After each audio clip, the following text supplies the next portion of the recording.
Good morning everyone and welcome to today's Theory Thursday. Today's Theory Thursday is another pack breakdown. This time the pack that I'm breaking down is my Packrafting bag. So this is only the kit that I take with me when I'm packrafting. This isn't my clothing layers, this isn't my boats. Those are all going to be separate videos. So yeah, to start off with, this is the Sea to Summit hydraulic 90 litre bag. This is the old variant of this. Sea to Summit, I believe, recently came up with a new design, which is only capped at 75 litres at the larger size. So when I go packrafting, I actually take two bags with me. This one carries my boat, paddle, dry suit, PFD, and all of that stuff. And then I do have a secondary bag, which, because I don't have the boat, I can actually carry it in one. This is a Matador 28 litre packable rucksack, and then this contains electronics, pump, that sort of thing. So what I'm going to do is I'm going to start with this bag first, break this down, show you what I've got in there, and then I'll move on to the to the big 90 litre. So without much further ado, let's just move this off to the side here. So what have I got in this bag? Let's have a look. I might need to angle this down a little bit. There we go, that looks a little bit better. There we go. So, in this bag, I have basically all of the little bits and pieces. So I'll have my camera accessory pouch containing my GoPro, floats and mounts, and some additional bits and pieces. Camera related, I'll also have my camera batteries and so on. I'll also have a water bottle of some kind, a packable microfiber towel for drying off the boat and so on, the Packraft packer pump with a little repair kit inside, and then finally something very new that I bought earlier this year, a tiny little Xped inflatable mat pump, which works brilliantly on a packraft. I think I can get my Alpaca Classic inflated in around about a minute and a half, 2 minutes, give or take. So yeah, and then finally a dry bag with an additional liner inside just for all of my electronics, so phone, headphones, power banks and so on. So yeah, and then that's also where I'll store the pump. So that is my little external bag, and then I'll also, keep my food in there. The way I work is that everything that's in this bag normally goes in the bow bag, which I'll show you in a moment. So that is my tiny little Matador bag, or my little admin bag as I like to think of it. Next, inside this bag here, first of all, I'll have my MRS bow bag. So this is what I use to keep all of my, what I like to call, quick access items, which are all in the Matador bag. So yeah, that. Next up, I'll have a pair of old trainers just to protect my feet, and the dry suit. Following up, 2 carabiners and some webbing, mainly for when I go on still water, and also just to tie me to the boat. That's normally kept in my PFD. I'll have my HF Weasel throw bag on me as well. Better to have it, not need it. Need it and not have it. Very important as well, my helmet, which is from Sweet Protection Wanderer 2, I believe. So yeah, that's that. Yellow, also nice and visible in white water. And then of course my Amphibio Packrafting collapsible paddle 4-piece, made of plastic, I think. Fortunately it's not carbon fibre. So yeah.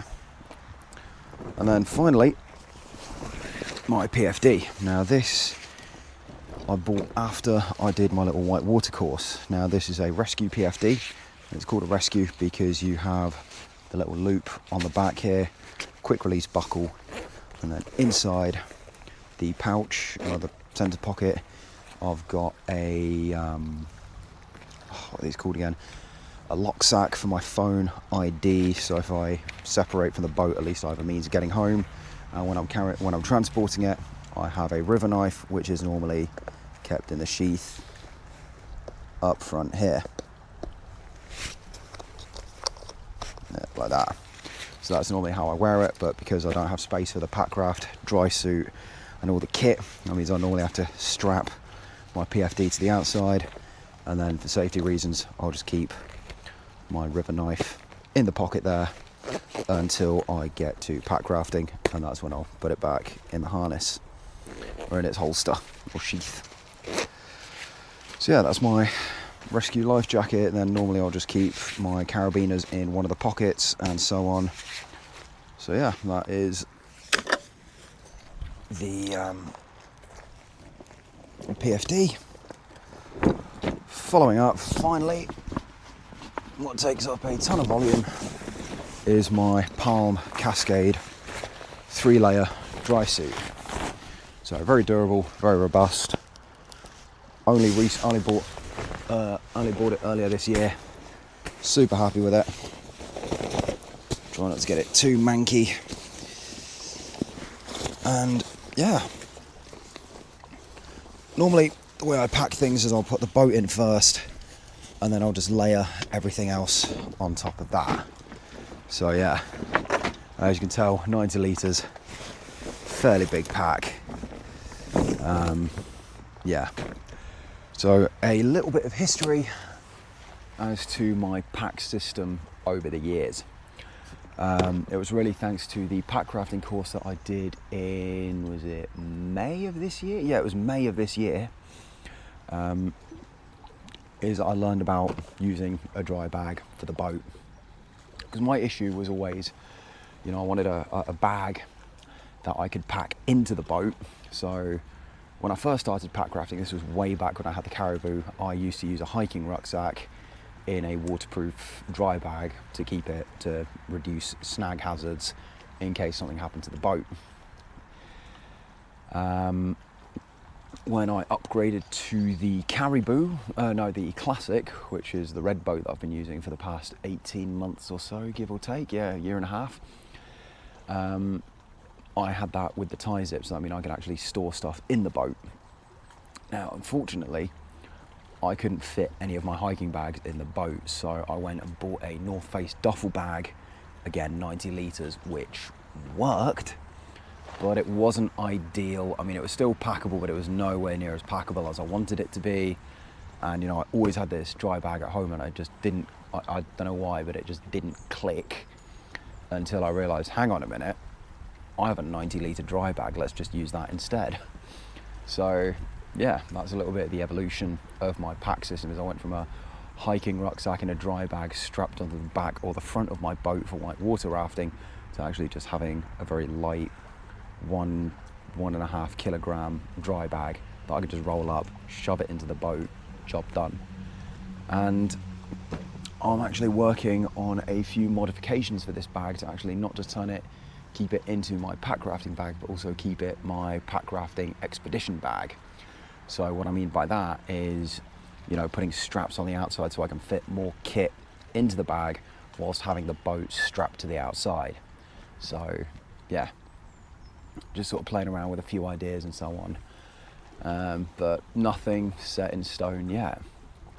So yeah, that's it from me for today, for today's Theory Thursday. Thank you very much for watching. Before I actually finish, what I'm going to do is I'm just going to quickly pack everything up and then leave and leave no trace. I don't know what. There we go. So that's the bag all packed in sort of short form. So yeah, that is it from me for today. Thank you very much for watching. I hope you enjoyed watching this Theory Thursday, as I enjoyed being out on the shores of the lake on a nice moderate October day. So yeah, please rate, comment, subscribe and all that jazz, and I'll see you on the next one. Happy days.